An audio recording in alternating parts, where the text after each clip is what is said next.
اصل یقه انگلیسی آپارتمانیمون. قسمت پشت یقه رو باید به پشت یقه رویه و آسترتون وصل کنید. گوشه ها رو چرت میزنید به اندازه درز دوختتون.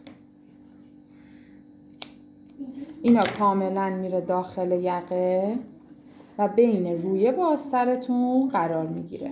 خب این تا این قسمت میاد میرسه میره داخل درز. این قسمت کار من برمیگرده به داخل کارم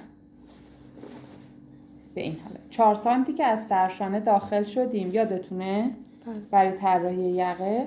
این دقیقا همون قسمته. این اینجا قرار میگیره و میتونید اینو توی تن شخصم جاشو مشخص کنین یا اینکه روی الگوتون اون خط و علامت بزنین، چون روی بارونی نمیتونین رولت کنین، جای رولتتون میمونه. جای اینو فیکس میکنین، این قسمت از رو چرخ میشه. وقتی یقه برمیگرده به این حالت میشه.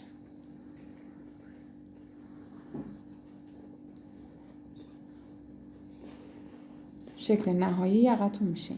دیگه یقه انگلیسی مثل یقه انگلیسی 2 تکه داخل درز نمیره داله یقم.